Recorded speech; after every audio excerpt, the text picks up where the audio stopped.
Hello friend, তোমরা সবাই কেমন আছো? আশা করি সবাই ভালো আছো, সুস্থ আছো। আমিও খুব ভালো আছি। তো দেখো, তোমরা দেখে বুঝতেই পারছো এখানে কি হতে চলেছে। হ্যাঁ, আমরা আজকে পিকনিক করছি বাড়িতে, সব বাচ্চারা মিলে। মানে আমরা তো বাচ্চা না, মানে বড়রা আর দু তিনটে বাচ্চারাও আছে সাইডে। যারা দেখো পিকনিক করলে অনেক বাচ্চারাই আসে, তারা করতে চায় তাই না পিকনিক একসাথে। তো তাদেরকে নিয়েও আমরা আজকে পিকনিকটা করছি। তো দেখো এখানে মাংস এনেছিল, মুরগির মাংস।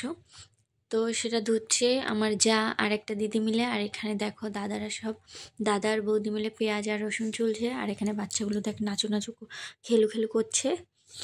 তো এখানে দেখো আমাদের একটা দিদি হাই বলছে, নতুন ব্লগার, সবাই কমেন্ট করো, লাইক করো, সাপোর্ট করো, সেটাই বলছে। আর এখানে দেখো রসুন চুলছে, দিদিটা পেঁয়াজ কাটছে। ঠিক আছে, আমি আদা কেটে দিচ্ছিলাম, আদা রসুন ছুলে দিচ্ছিলাম। কারণ আমি যদি ভিডিও চলাকালীন আমি কোনো কাজ করিনি। হ্যাঁ, কারণ ভিডিওটা আমিই করছিলাম, আমার ফোন ধরার মতো কেউ ছিল না।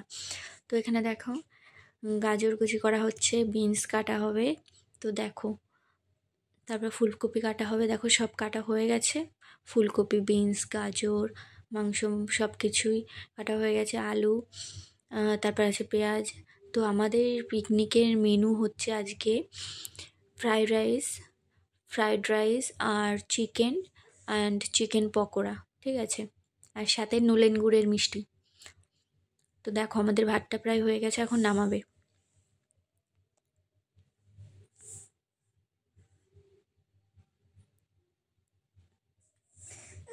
তো দেখো এখানে আমাদের সব কিছু কাটাকুটি কমপ্লিট। এখন এই যে ভাতটা হয়ে গেছে, ভাতটা নামাবে। আর ভিডিওটা আমি খুব বেশি বড় করিনি, ছোটোর ভেতরেই করেছি, ভিডিওটা বেশি বড় না। তো তোমরা দেখতে থাকো। আর হ্যাঁ, আমরা বেশি জন পিকনিক করিনি, খুব অল্প লোক পিকনিক করেছি। আর হঠাৎ করেই ঠিক করেছি যে আমরা সবাই পিকনিক করবো। ঠিক আছে, আগের থেকে ঠিক করা ছিল না, হঠাৎ করেই ঠিক করা হলো যে না আজকে পিকনিকটা করব, সেই কারণে। তো দেখো, তো প্রায় ভাত আমাদের ছাকা হয়ে গেছে।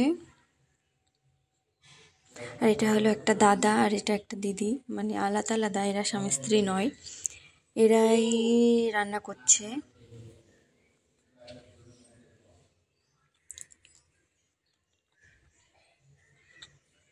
তো ভাতটা করার পর এখানে আবার পকোড়া করা হবে, যেটা তোমাদের বলেছিলাম, চিকেন পকোড়া করা হবে। তো সেই জন্য আগে তেলটা গরম করে নিল, এখন আস্তে আস্তে করে ছাড়ছে একটা করে পকোড়া। সত্যি দেখে মনে হচ্ছে এক গামলি পকোড়া। ঠিক আছে, কিন্তু ভাজতে ভাজতেই উধাও, আমি তো ভাগেই পাইনি, সব বাচ্চারাই খেয়ে নিয়েছে। এতগুলো পকোড়া যে ভাজা হয়েছে, তার অস্তিত্ব নেই যে পকোড়া ভাজা হয়েছে আদৌ। ঠিক আছে, ভাজা হচ্ছে আর সব উড়ে চলে যাচ্ছে, ভাজা হচ্ছে আর টপ টপ করে সব নিয়ে খেয়ে ফেলছে। আমরা নিজে যে একটু সময় করে খাবো, যে না পরে খাবো, এরকম কিছু নেই। বানাচ্ছে, গরম গরম উঠিয়ে দেবে, তো শেষ, ঝুড়ি ফাঁকা। ঠিক আছে,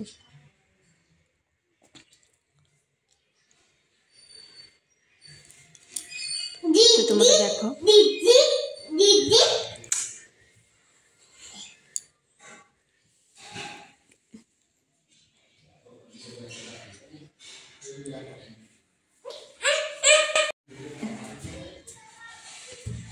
দেখেছো পকোড়া আমাদের ভাজা হয়ে গেছে, আর এখনই দেখো নিমেষের ভিতর বাটি ফাঁকা হয়ে যাবে। আর তারপরেও আমাদের এই যে পকোড়াগুলো দেখো, এই বাচ্চাগুলো, এদের জন্য নিজেরা একটা খেতে পাচ্ছি না। তো ওই পকোড়া ভাজার পর আমরা ভাগে পাইনি বলে তো ফুলকপি ছিল, তো ফুলকপিটাই আবার বেসনে মাখিয়ে তারপর আবার ফুলকপির পকোড়া করেছিলাম আমরা। চিকেন পকোড়া পাইনি বললে ফুলকপির পকোড়া করেছি, ওটাও ভালো লাগছিলো খেতে, খারাপ না। তো দেখো এখানে আমি একটা পকোড়া তুলে নিলাম, আর এই দেখো আমার মেজো যা, এই যে ও ফুলকপির পকোড়াগুলো ছাড়ছে। কি আর করবো, বাচ্চাদের জন্য নিজেরা। তো এখানে দেখো ফুলকপির পকোড়া হচ্ছে, যে যে খাবার চলে আসো। আর সবাই কিন্তু আমার ভিডিওগুলো দেখছো না, ঠিক আছে? তোমাদের কমেন্ট মানে রিকোয়েস্ট করছি যেন আমার ভিডিওগুলো তোমরা দেখো। আর এখানে দেখো মাংস মানে চিকেনটা করার জন্য মশলাটা কষানো হচ্ছে। চিকেনটা করার জন্য মশলাটা করা হচ্ছে এখন।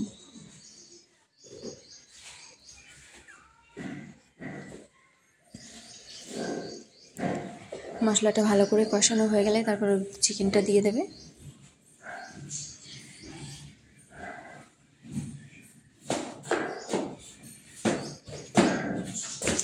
তো দেখো চিকেনটা দেওয়া হয়ে গেছিলো, তো আমি একটু কাজ করছিলাম সেই জন্য আসতে পারিনি। চিকেনটা দেওয়া হয়ে গেছে, এখন ভালো করে কষিয়ে নিতে হবে। আর যেহেতু আমরা ফ্রাইড রাইস দিয়ে খাবো সেই কারণে কষা কষা করেই করতে হবে, ঠিক আছে? ঝোল করবে না, মাখা মাখা করে, না হলে ভালো লাগবে না খেতে। তো দেখো, তো আমাদের বান্না কমপ্লিট হয়ে গেছিলো, তোমাদের তো আগেই বলেছি, খুব ছোট করে ভিডিওটা করেছি। আর দেখো এখানে বাচ্চাগুলো খেতেও বসে গেছে, ঠিক আছে? আমরা আমাদের খাওয়ার ভিডিওটা করতে পারিনি কারণ আমরা অনেক রাত্রে খেয়েছিলাম, সেই কারণে আর ভিডিওটা করিনি। তো আজকের ভিডিওটা এই পর্যন্তই। ভালো লাগলে লাইক, শেয়ার, কমেন্ট, চ্যানেলটিকে